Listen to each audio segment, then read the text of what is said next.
জামিনে মুক্তি পেয়েই আলোচনায় উঠে এসেছে আওয়ামী লীগ নেতার বিতর্কিত কর্মকাণ্ড। অভিযোগ উঠেছে, মুক্তি পেয়ে সেই দিন রাতেই মদের পার্টির আয়োজন করেন তিনি।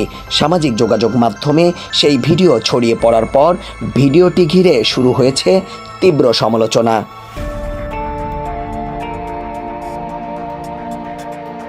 ভিডিওতে দেখা যায় কিশোরগঞ্জ আওয়ামী লীগ নেতা ওমর ফারুক ভূঁইয়া নিজ কক্ষে একদল নেতাকর্মী নিয়ে হাতে মদের বোতল, গানের তালে তালে বিভিন্ন অঙ্গভঙ্গিতে নাচছেন তিনি। রয়েছে গানের আয়োজন, নাচ ও আনন্দ উল্লাস। এমন দৃশ্য সোশ্যাল দুনিয়ায় ছড়িয়ে পড়তেই চাঞ্চল্য সৃষ্টি হয় দেশ জুড়ে। এই নেতার বিরুদ্ধে এর আগেও অভিযোগ উঠেছিল, যার মধ্যে রয়েছে দুর্নীতি, জমি দখল ও রাজনৈতিক সন্ত্রাস এবং ছাত্র জনতা হত্যা মামলা।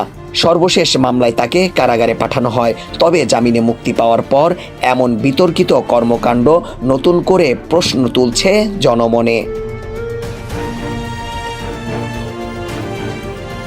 চাঞ্চল্যকর এমন ঘটনায় আগামীতে প্রশাসন কী ব্যবস্থা নেয়, এটি এখন দেখার অপেক্ষায় দেশবাসী।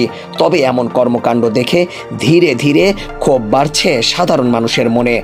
এমন বিতর্কিত কর্মকাণ্ডকারীদের কঠোর শাস্তির দাবিও জানিয়েছেন নেটিজেনরা।